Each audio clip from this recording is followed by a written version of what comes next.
నమస్కారం MCN news కి స్వాగతం. ఈనాటి ముఖ్యాంశాలు. పాలమనేరులోని వెలుగు కార్యాలయ భవనంలో గురువారం డివిజనల్ లెవెల్ డెవలప్మెంట్ ఆఫీస్ కార్యాలయ ప్రారంభోత్సవంలో పాల్గొన్న పాలమనేరు ఎమ్మెల్యే అమర్నాథ్ రెడ్డి. చిత్తూరులో డివిజనల్ డెవలప్మెంట్ ఆఫీస్ కార్యాలయాన్ని ప్రారంభించిన ఉప ముఖ్యమంత్రి పవన్ కళ్యాణ్. ఒకేసారి రాష్ట్ర వ్యాప్తంగా ఏర్పాటు చేసిన 77 డీడీఓ కార్యాలయాలను వర్చువల్ గా ప్రారంభించిన పవన్ కళ్యాణ్. కూటమి నాయకుల ఐక్యతే రాష్ట్రాభివృద్ధికి మూలం. 15 ఏళ్లు ఇదే స్ఫూర్తి కొనసాగితే అభివృద్ధి సుస్థిరమవుతుంది. వైసీపీ పాలనలో దిగజారిన వ్యవస్థలను తిరిగి నిలబెడుతున్నాం. చిత్తూరులో కూటమి పార్టీల నాయకులతో ప్రత్యేకంగా సమావేశమైన ఉప ముఖ్యమంత్రి, జనసేన పార్టీ అధ్యక్షులు పవన్ కళ్యాణ్. వార్తల్లోని వివరాలు. పాలమనేరులోని వెలుగు కార్యాలయ భవనంలో గురువారం Palamaner MLA Amarnath Reddy divisional level development office కార్యాలయాన్ని ప్రారంభించారు. ఈ సందర్భంగా ఆయన మాట్లాడుతూ ప్రభుత్వం ప్రజలకు జవాబుదారీతనంగా పనిచేసేందుకు కొత్త వ్యవస్థకు శ్రీకారం చుట్టిందన్నారు. అందులో భాగంగానే డిఎల్డీఓ కార్యాలయాల ఏర్పాటు చేయడం జరుగుతుందన్నారు. ఈ వ్యవస్థ ద్వారా సచివాలయ సిబ్బందిపై పూర్తి పర్యవేక్షణతో పాటు ఎప్పటికప్పుడు ప్రజా సమస్యల పరిష్కారం జరుగుతుందన్నారు. దీంతో పారదర్శక పాలనతో పాటు ప్రభుత్వ సంక్షేమం, అభివృద్ధి కార్యక్రమాలు ప్రజలకు మరింత చేరువ చేసేందుకు అవకాశం ఉంటుందని ఆయన వివరించారు. ఈ సందర్భంగా వెలుగు భవనంలోని పై అంతస్తులో ఏర్పాటు చేయదలిచిన డిఎల్డీఓ కార్యాలయ స్థలాన్ని అధికారులతో కలిసి ఆయన పరిశీలించి పలు సూచనలు చేశారు. రాష్ట్ర వ్యాప్తంగా పవన్ కళ్యాణ్ గారి చేతుల మీదుగా అన్ని డిఎల్డీఓ ఆఫీసులు, అదేవిధంగా నియోజకవర్గంకు సంబంధించినటువంటి యాక్షన్ ప్లాన్ తయారు చేయడానికి ఒక పక్కా స్ట్రక్చర్ను తయారు చేయడం జరిగింది.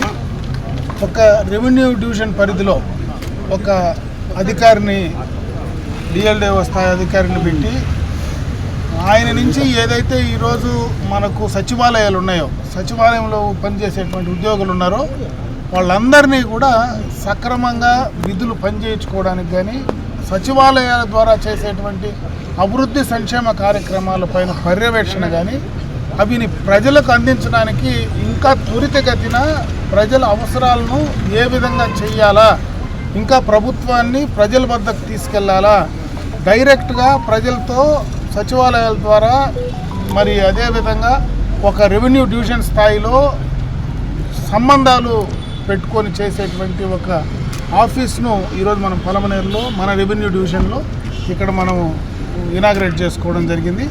భవిష్యత్తులో ఈ యొక్క రెవెన్యూ డివిజన్లో ఉండేటువంటి సచివాలయాలు కానీ, మండల పరిషత్తుల ద్వారా ఏదైతే కొత్తగా ఈరోజు డిప్యూటీ ఎంపీడీఓలను కూడా ఏర్పాటు చేయడం జరిగింది. వాళ్ళను కూడా విధులు బాధ్యతలు ఇచ్చి ఇక్కడ ఒక డిఎల్డీఓ స్థాయి అధికారిని నియమించి ఆయన పర్యవేక్షణలో అటు మండల పరిషత్తులు, సచివాలయాలు అన్నీ కూడా గ్రామ పంచాయతీలకు సంబంధించినటువంటి సచివాలయాలు ఆల్మోస్ట్ అన్నీ కూడా గ్రామ పంచాయతీల కంట్రోల్లోనే ఉన్నాయి. ఆ సచివాలయాలు, గ్రామ పంచాయతీలకు సంబంధించినటువంటి పాలనా వ్యవహారాలన్నీ కూడా వాటి ద్వారా చేయడానికి, ప్రభుత్వం ఇచ్చినటువంటి సంక్షేమ కార్యక్రమాలను పారదర్శకంగా ప్రజలకు చేరవేయడానికి ఈ యొక్క వ్యవస్థను కొత్తగా కూడా తీసుకురావడం జరిగింది. ఈ వ్యవస్థ ద్వారా రేపు రాబోయే కాలంలో ప్రజలకు మంచి జరుగుతుంది. ఈరోజు పంచాయతీరాజ్ శాఖ మంత్రులు పవన్ కళ్యాణ్ గారి ద్వారా ఈరోజు ఈ కార్యక్రమాన్ని ఇనాగ్రేషన్ చేయడం జరిగిందని చెప్పి తెలియజేస్తున్నారు. ఆంధ్రప్రదేశ్లో పంచాయతీరాజ్ వ్యవస్థను ప్రజలకు మరింత చేరువయ్యేలా మార్చేందుకు ప్రభుత్వం చేపట్టిన సంస్కరణలకు గురువారం ముఖ్య మైలురాయి ఏర్పడింది. చిత్తూరులో డివిజనల్ డెవలప్మెంట్ ఆఫీస్ కార్యాలయాన్ని ప్రారంభించిన ఉప ముఖ్యమంత్రి పవన్ కళ్యాణ్ ఒకేసారి రాష్ట్ర వ్యాప్తంగా ఏర్పాటు చేసిన 77 డీడీఓ కార్యాలయాలను వర్చువల్ గా ప్రారంభించారు.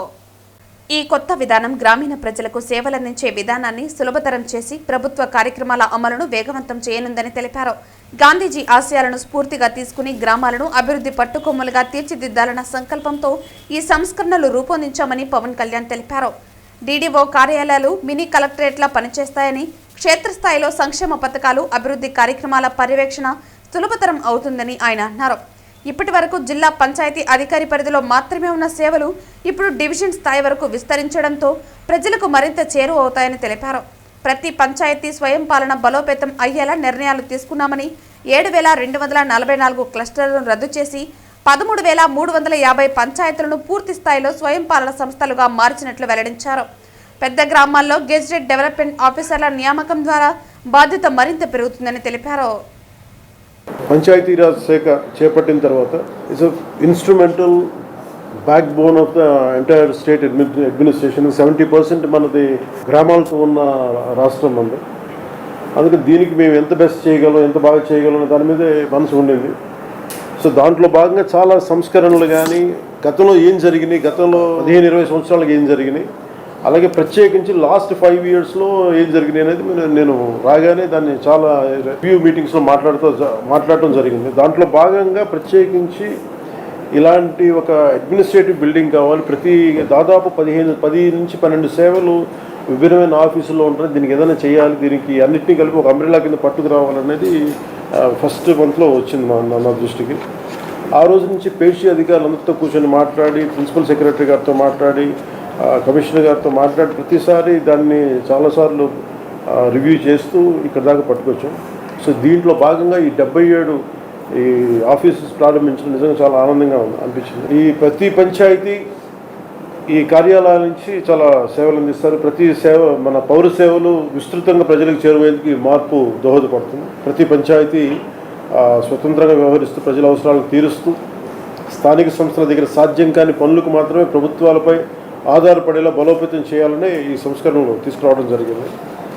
ఈరోజు మనం ప్రారంభించిన డివిజనల్ డెవలప్మెంట్ ఆఫీసుల ద్వారా క్షేత్రస్థాయిలో ప్రభుత్వ అభివృద్ధి సంక్షేమ కార్యక్రమాలను సమీకృతం చేస్తూ నిరంతరంగా రెగ్యులర్ పర్యవేక్షించడం కూడా చాలా తేలిక, చాలా సులభం అవుతుంది.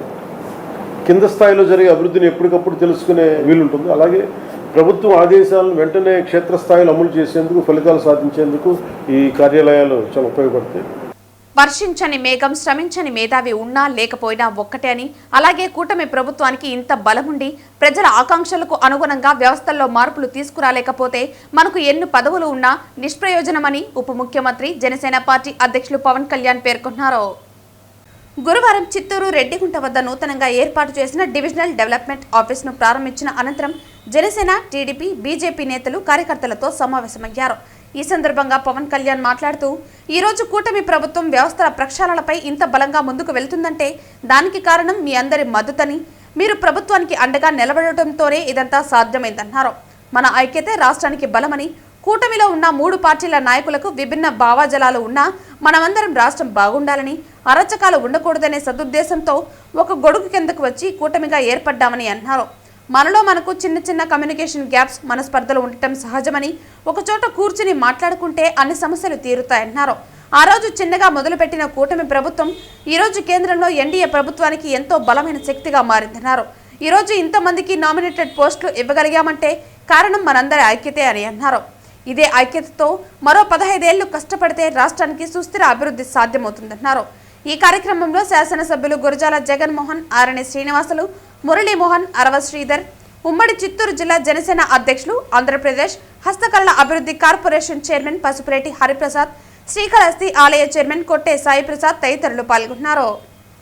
ఒక మేధస్సు ఉండి కూడా నువ్వేమీ చేయలేకపోతే నిష్ప్రయోజనం కదా. వర్షం నీళ్లు నింపుకొని కురవకపోతే ఒక చిన్న చినుకు కురవకపోతే ప్రయోజనం ఉంది వర్షానికి. అలాగే మనందరం ఇంతమంది ఉండి మనం ఏ ధైర్యం లేకుండా, ఏ మార్పు లేకుండా తీసుకొస్తే మనం ఇంతమంది కలిసి ప్రయోజనం ఏంటి. అది ఈ రోజున 10,000 మందికి మనం పదోన్నతులు ఇచ్చామంటే, ప్రమోషన్స్ ఇచ్చామంటే ఇది కొత్తగా మనం చేసింది కాదు. చాలామంది బ్లాక్స్ పెట్టేశారు.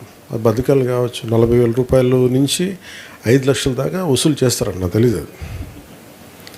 అంటే నేను ఒక ప్రభుత్వ ఉద్యోగ కొడుకుని, మా నాన్న ఎంత సఫర్ అయ్యాడో నాకు తెలుసు. నాకు అది ఊహించుకుంటే ఒక కానిస్టేబుల్ నుంచి ప్రారంభమయ్యి ఆయన అడిషనల్ సూపరింటెండెంట్గా రిటైర్డ్ అయ్యాను. సో మా ఇంట్లో మా నాన్న నేను పుట్టేటప్పటికి మా నాన్న హెడ్ కానిస్టేబుల్ అనుకుంటాను. సో హెడ్ కానిస్టేబుల్ నుంచి ఆయన ఎస్ఐ అవ్వడానికి మా ఇంట్లో చాలా మాటలు ఉండే, నాన్నకి ఎప్పుడు ప్రమోషన్ వస్తుంది. అలాగే ఆయన ఎస్ఐ నుంచి మెయిన్ ప్రిన్సిపల్ ఎస్ఐ అవ్వడానికి ఎంత, ఆ తర్వాత సిఐ. ఇది నాకు ఒక ప్రభుత్వ ఉద్యోగి ఇంట్లో ప్రమోషన్ కోసం ఎంత వెంపర్లాడతారు, ఎంత తహతలాడతారు నాకు బాగా తెలుసు. అది అంటే ఒక ప్రభుత్వ ఉద్యోగి కొడుకుని కాబట్టి నేను ఆ కష్టాన్ని అర్థం చేసుకున్నాను. నేను కొంచెం ఇద్దరు కూర్చోకూడదని, కొంచెం వెనకాల ఉండాలి, కొంచెం ఇబ్బంది అవుతుంది. కూర్చుంటారా? Thank you. మీ దగ్గర కూర్చోళ్ళు ఉన్నాయి, టెక్నిక్స్ ఉన్నాయి కానీ మీరు వాడట్లేదు అన్నా కదా.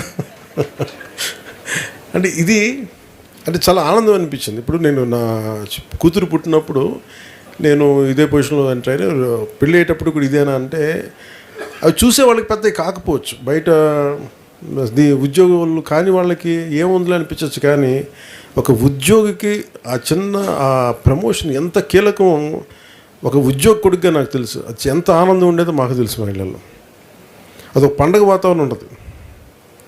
జీతాలు పెరగటాలు ఇవన్నీ కంటే కూడా ఏదో ఒక తృప్తి. మేము చేసిన ఒక ప్రతి మనిషి ఉన్న స్థాయి నుంచి ఒక అడుగు పైకి వెళ్ళాలనుకుంటారు అన్ని రకాలుగా.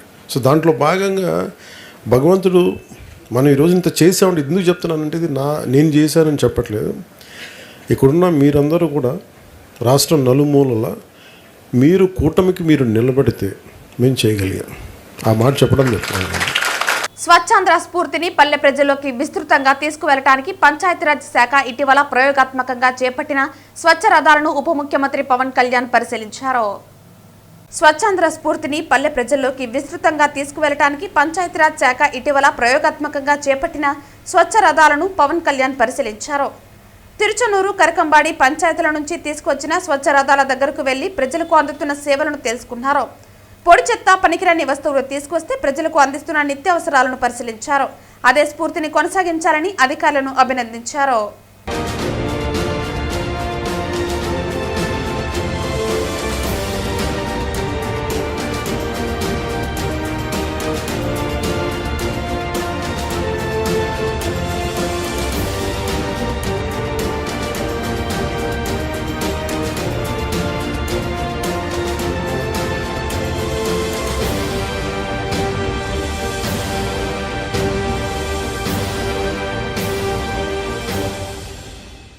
తిరుమల తిరుపతి దేవస్థానంలో రెగ్యులర్ ఉద్యోగస్తుల సంఖ్య పదవీ విరమణలో రోజురోజుకి గణనీయంగా తగ్గిపోవటం, నూతన ఉద్యోగ నియామకాలపై టీటీడీ బోర్డు ఈవోలు దృష్టి సారించకపోవటమే అవినీతికి మూల కారణమని బీజేపీ నేత నవీన్ కుమార్ రెడ్డి పేర్కొన్నారు. ఈ సందర్భంగా ఆయన మాట్లాడుతూ టీటీడీలో ప్రస్తుతం జరుగుతున్న పరిణామాల దృష్ట్యా కీలకమైనటువంటి విభాగాలకు నిష్ణాతులైన అనుభవజ్ఞులైన అధికారులను నియమించాల్సిన సమయం ఆసన్నమైందన్నారు.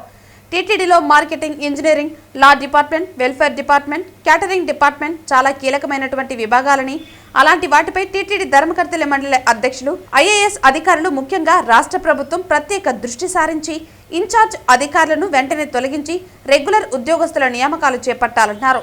టీటీడీలో మొట్టమొదటి సమాచార హక్కు చట్టాన్ని, ఆర్టీఐ యాక్ట్ను తీసుకురావాలని, భక్తులు భగవంతునికి సమర్పించే కానుకలతో వేలాది మంది ఉద్యోగస్తులు విద్యా, వైద్య సదుపాయాలు అందిస్తున్నారని, శ్రీవారి భక్తులు టీటీడీ నిధుల వినియోగంపై రాతపూర్వకంగా అడిగితే టీటీడీ ఖచ్చితంగా సమాధానం ఇచ్చేలా ప్రస్తుత ధర్మకర్తల మండలి సమావేశంలో తీర్మానం చేయాలని విజ్ఞప్తి చేశారు.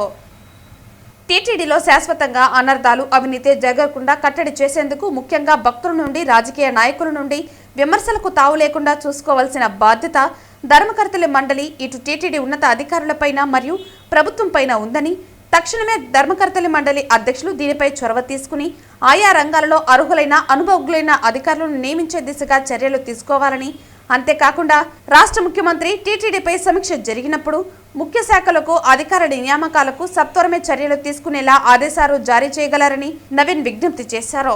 అధికార దర్పంతో, అహంకారంతో న్యాయస్థానాలలో తప్పించుకోవచ్చునేమో గాని శ్రీ వెంకటేశ్వర స్వామి కోర్టులో ఎవరూ తప్పించుకోలేరని, శిక్ష తప్పదని నవీన్ హెచ్చరించారు. తిరుమల తిరుపతి దేవస్థానంలో గతంలో ఎన్నడూ లేని విధంగా గతంలో పనిచేసినటువంటి టీటీడీ ధర్మకర్తల మండలి ప్రముఖులు, అదేవిధంగా టీటీడీలో పనిచేసినటువంటి ఉద్యోగస్తులు తిరుమల శ్రీవారిని అడ్డం పెట్టుకొని అక్రమంగా సంపాదించినటువంటి ఆస్తుల చిట్టా అంతా కూడా ఈరోజు పాపాల భైరవిలాగా వెంకటేశ్వర స్వామి అనుగ్రహంతో, ఆగ్రహంతో ఈరోజు ఒక్కొక్కటిగా బయటకు వస్తున్నాయండి. కోట్లాది మంది ప్రజలంతా కూడా తిరుమల వైపు చూస్తున్నారు. తిరుమల తిరుపతి దేవస్థానంలో భక్తులు భక్తితో స్వామివారికి సమర్పించే కానుకలని ఎందుకు ఖర్చు పెడుతున్నారు, ఎక్కడ ఖర్చు పెడుతున్నారు, ఎలా ఖర్చు పెడుతున్నారు అని తెలియాలంటే ఖచ్చితంగా తిరుమల తిరుపతి దేవస్థానంలో సమాచార హక్కు చట్టాన్ని తీసుకురావాలని చెప్పని నేను ఒక స్థానికుడిగా, శ్రీవారి భక్తుడిగా గతంలో అనేక పర్యాయాలు విజ్ఞప్తి చేశాను. ఇప్పుడు ఉన్నటువంటి ప్రభుత్వానికి కూడా ఒక భక్తుడిగా విజ్ఞప్తి చేస్తున్నా. టీటీడీలో దయచేసి సమాచార హక్కు చట్టాన్ని తీసుకురండి. ప్రతి భక్తుడు కూడా ఎక్కడ అనుమానం వచ్చినా టీటీడీ ఉన్నతాధికారులని, ధర్మకర్తల మండలిని ప్రశ్నించే హక్కు ప్రతి భక్తుడికి ఉంటుంది. ఎందుకంటే కేంద్ర రాష్ట్ర ప్రభుత్వాలు తిరుమల తిరుపతి దేవస్థానానికి ఎటువంటి బడ్జెట్ కేటాయించదు. కేవలం తిరుమల శ్రీవారికి భక్తులు సమర్పించే కానుకలతోనే ఈరోజు వేలాది మంది ఉద్యోగస్తులు ఉన్నారు, వేలాది మందికి వైద్య సదుపాయాలు, విద్యావకాశాలు, ఉపాధి అవకాశాలు కలుగుతున్నాయి అంటే అది వెంకటేశ్వర స్వామికి భక్తులు సమర్పించే కానుకలతోనే. ఈ విషయాన్ని దృష్టిలో పెట్టుకోవాలి. ముఖ్యంగా టీటీడీలో అధికారుల లోటు అనేది స్పష్టంగా కనబడుతుందండి. టీటీడీలో పదవీ విరమణ చేసేసి వెళ్ళిపోతున్నారు. తిరిగి ఉద్యోగ నియామకాల కోసం నోటిఫికేషన్ ఇచ్చిన దాఖలాలు లేవు చాలా సంవత్సరాలుగా. దీని కారణంగా ఒక్కొక్క అధికారి మీద అదనంగా భారం పడుతుంది, పని భారం పడుతుంది. దీని కారణంగా ఎక్కడో ఒక చోట వాళ్ళ పర్యవేక్షణ లోపం కారణంగా కింద స్థాయిలో ఉన్నటువంటి అధికారులు అవినీతి అక్రమాలకు పాల్పడి టీటీడీ ప్రతిష్టను దిగజారుస్తున్నారు. కాబట్టి దయచేసి ఈ డిప్యుటేషన్ మీద వచ్చే అధికారులను కానీ, అదేవిధంగా పదవీ విరమణ చేసినటువంటి అధికారుల్ని మళ్ళా తీసుకొచ్చి పెట్టడం కానీ పూర్తిగా నిషేధించాలి టీటీడీలో. పట్టణ భూ రికార్డుల తయారీ కోసం కేంద్ర ప్రభుత్వం జాతీయ జియో ఆధారిత పట్టణ నివాసాల భూ సర్వే నక్షా కింద ఆంధ్రప్రదేశ్కు 125 కోట్ల రూపాయల నిధులు మంజూరు చేసిందని, దీని ద్వారా పట్టణ పరిధిలో ఉన్నటువంటి భూ రికార్డులు సక్రమంగా తయారు చేసుకునే అవకాశం ఉందని, అందులో తిరుపతి నగరం కొరకు కేటాయించిన 20 కోట్ల రూపాయలతో భూ సమస్యల పరిష్కారానికి సాంకేతికతతో కూడుతున్న పారదర్శకమైన భూ రికార్డులు తయారు చేసుకోవచ్చని బీజేపీ జిల్లా అధ్యక్షులు సామంచి శ్రీనివాస్ తెలిపారు. భూ రికార్డుల తయారీ కోసమని కేంద్ర ప్రభుత్వం national geospatial knowledge based land survey of urban habitations Naksha కింద 125 కోట్ల రూపాయల నిధులను మంజూరు చేయడాన్ని స్వాగతిస్తూ, ఇంతవరకు అస్తవ్యస్తంగా ఉన్నటువంటి భూ రికార్డులను ఒక సక్రమమైనటువంటి పద్ధతిలో జియోస్పేషియల్ టెక్నాలజీ ఆధారంగా సమగ్రమైనటువంటి భూ రికార్డుల తయారీకి ఈ 125 కోట్లు చక్కగా ఉపయోగపడుతుంది. అందులో తిరుపతి నగర పరిధిలో ఉన్నటువంటి భూమి యాజమాన్యపు హక్కులు కావచ్చు, భూ సంబంధించినటువంటి రికార్డులు, సర్వే నెంబర్లు ఒక పక్కా ప్రణాళికతో తయారు చేయడానికి ఉపయుక్తంగా ఈ నక్సా ద్వారా లభించే నిధుల ద్వారా ఆ రికార్డులు తయారు చేసే అవకాశం ఉంది. కాబట్టి కేంద్ర ప్రభుత్వానికి ఆంధ్రప్రదేశ్ ప్రజల నుంచి మేము కృతజ్ఞతలు తెలియజేస్తున్నాను. ఆంధ్ర రాష్ట్రంలో కాంగ్రెస్ పార్టీ తిరుగులేని శక్తిగా ఎదగాలని ఆ దిశగా ఏఐసీసీ ఆదేశాలతో పీసీసీ పర్యవేక్షణలో చర్యలు చేపట్టినట్లు ఏఐసీసీ పరిశీలకురాలు కాంగ్రెస్ పార్టీ ఎంపీ సుధా రామకృష్ణన్ తెలిపారు. గురువారం తిరుపతిలోని ఎస్ఎస్ ఫంక్షన్ హాల్లో తిరుపతి జిల్లా నగర అధ్యక్షులు ఎంపిక ప్రక్రియ జరిగింది. సంస్థాగత నిర్మాణ కార్యక్రమం, తిరుపతి నగర అధ్యక్షులు గౌడపేరు చిట్టిబాబు పరిచయ కార్యక్రమంతో సమావేశం ప్రారంభమైంది. ఈ సమావేశంలో బీసీసీ పరిశీలకులు మదన్ మోహన్ రెడ్డి, గడ్డంపాల్ విజయ్ కుమార్, మాజీ కేంద్ర మంత్రి చింతామోహన్, పీసీసీ ఉపాధ్యక్షులు దొడ్డారెడ్డి రాంభూపాల్ రెడ్డి, ప్రధాన కార్యదర్శి తమటం వెంకట నరసింహులు, నియోజకవర్గాల ఇన్ఛార్జీలు హాజరయ్యారు. ఈ సందర్భంగా తిరుపతి జిల్లా అధ్యక్షుడి పదవికి 12 మంది, తిరుపతి నగర అధ్యక్షుడి పదవికి 3 దరఖాస్తులు అందజేశారు. ఈ సందర్భంగా ఏఐసీసీ పరిశీలకురాలు సుధా రామకృష్ణన్ మాట్లాడుతూ, కేంద్రంలో, రాష్ట్రంలో కాంగ్రెస్ పార్టీ అధికారంలోకి రావాల్సిన అవసరం నేడు ఎంతైనా ఉందని వివరించారు. భారతదేశాన్ని, రాజ్యాంగాన్ని సైతం పరిరక్షించుకోవాల్సిన బాధ్యత ప్రతి కాంగ్రెస్ కార్యకర్తపై ఉందని వివరించారు. ఈ కార్యక్రమంలో తిరుపతి జిల్లా కాంగ్రెస్ కమిటీ, తిరుపతి నగర కాంగ్రెస్ కమిటీతో పాటు పార్టీ అనుబంధ సంఘాల నాయకులు, కార్యకర్తలు వందల సంఖ్యలో పాల్గొన్నారు. Whatever Sir said, during Congress regime, we developed a lot in Andhra Pradesh. We developed everything, education, economy, employment, agriculture, everything. This Tirupati land is a precious land. Punya Bhumi this is. Tirupati is a Punya Bhumi. So many small practices happening in Devasthanam. That should be, now I understand the judiciary is monitoring it. Whoever error, whoever committed mistake, they should be punished by God, punished by judiciary, no doubt in this. Thank you, sir. After this, my speech, anybody want to come and meet me personally to tell your opinion, I am ready here to listen your voice. You feel free and come and approach me. Anybody want to give an application, they also can submit. Today is the last date for the seminar commission of application. Thank you. From day one, media people are very cooperating. Not only day one of my inception here as an observer, you people are cooperating very well during Congress regime in Andhra Pradesh. Thank you for your cooperation, sir. Thank you. మధుర గాయకుడు ఘంటసాల వెంకటేశ్వరరావు జయంతి వేడుకలను తిరుపతిలో రాయలసీమ రంగస్థలి కళాకారులు ఘనంగా నిర్వహించారు. ప్రఖ్యాత గాయక బ్రహ్మ ఘంటసాల వెంకటేశ్వరరావు 103వ జయంతిని పురస్కరించుకుని తిరుపతిలో వేడుకలను రాయలసీమ రంగస్థలి కళాకారులు ఘనంగా నిర్వహించారు. స్థానిక వివి మహల్ రోడ్డులో ఉన్న ఘంటసాల విగ్రహానికి కళాకారులు పుష్పాంజలి ఘటించి ఆయనకు ఘనంగా నివాళులర్పించారు. అనంతరం కళాకారులు కస్ప పద్మనాభంకు ఘంటసాల మెమెంటో అందించి ఘనంగా సత్కరించారు. ఈ సందర్భంగా రాయలసీమ రంగస్థలి చైర్మన్ గుండాల గోపీనాథ్ రెడ్డి మాట్లాడుతూ ఘంటసాల గాన వైభవం, సంగీత సాధన, తెలుగు సంస్కృతి అభివృద్ధికి ఆయన చేసిన సేవలను కొనియాడారు. ఘంటసాల స్వరాలు తరతరాల పాటు గీతాభిమానులను మంత్రముగ్ధులను చేస్తున్నాయని పేర్కొన్నారు. తెలుగు పాటలకు జీవం పోసి ప్రజల గుండెల్లో సుస్థిర స్థానం పొందిన ఘంటసాలను స్మరించుకోవటం ప్రతి తెలుగువారి బాధ్యతని తెలియజేశారు. ఈ కార్యక్రమంలో రాయలసీమ రంగస్థలి కళాకారులు కెఎన్ రాజా, గుండాల గోపీనాథ్ రెడ్డి, సురేష్ స్వామి, ఆదిస్వామి, పొన్నాల జేజిరెడ్డి, బ్రహ్మానందం, శాంబోల హరినాథ్ తదితరులు పాల్గొన్నారు. గాన గంధర్వులు ఘంటసాల గారి 103వ జయంతి సందర్భంగా రాయలసీమ రంగస్థలి కళాకారులు, ఘంటసాల గారి అభిమానులు అందరూ కలిసి ఈరోజు ఉదయమే స్థానిక వీమల్ కూడల్లోని ఘంటసాల గారి విగ్రహానికి శుద్ధి చేసి పుష్పాలంకరణ చేసి ఘన నివాళి అర్పించాము. ఈరోజు పుష్పాభిషేకం చేశాము ఘంటసాల గారికి. దానిలో భాగంగానే ఈరోజు ఘంటసాల అభిమానులు అందరూ ఇచ్చేశారు. దానిలో డాక్టర్ కస్ప పద్మనాభం గారిని ఈరోజు సన్మానించుకొని ఘంటసాల గారి పురస్కారాన్ని అందజేశాము, మెమోంటో అని. ముఖ్యంగా తిరుపతిలో ప్రతి ఒక్కరూ ఘంటసాల గారి విగ్రహాన్ని ఉదయమే చూసే ప్రతి దినచర్య చేస్తున్నారు. అలాంటి మహానుభావుడు మన ఘంటసాల గారు. ఎన్నో పాటలు, మధురాతి మధురమైన పాటలు, అలాగే భక్తి పాటలు, ముఖ్యంగా మన తిరుమల తిరుపతి దేవస్థానం ఉదయం సుప్రభాతం నుంచి రాత్రి ఏకాంత సేవ వరకు భక్తి పాటలు పాడి మన అందరి హృదయాలను చూరగొన్న మహాగాయకుడు మన ఘంటసాల గారు. ఈరోజు ఆయన జయంతి సందర్భంగా ఆయన స్మరించుకుంటూ ఉదయం మనం ఆయన గానంతోనే నిద్రలేస్తాం సుప్రభాతం. అలాగే రాత్రి పడుకునే ముందు ఆయన గానంతోనే మనం నిద్రపోతాం. అలాంటి మంచి వ్యక్తి మన తెలుగు జాతిలో పుట్టడం మనకందరికీ గర్వకారణము.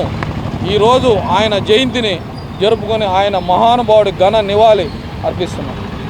తిరుమల శ్రీ వెంకటేశ్వర స్వామివారిని పలువురు ప్రముఖులు దర్శించుకున్నారు. ఈ రోజు ఉదయం వీఐపీ విరామ దర్శన సమయంలో music director Thaman, anchor Omkar, hero Ashwin Babu, మంత్రి డోలా బాల వీరాంజనేయ స్వామి దర్శించుకుని మొక్కులు తీర్చుకున్నారు. అఖండ 2 సినిమా విడుదల సందర్భంగా తమన్ శ్రీవారి దర్శించుకుని మొక్కులు తీర్చుకున్నారు. వీరికి దర్శన అనంతరం ఆలయ అధికారులు స్వామివారి తీర్థ ప్రసాదాలను అందజేశారు.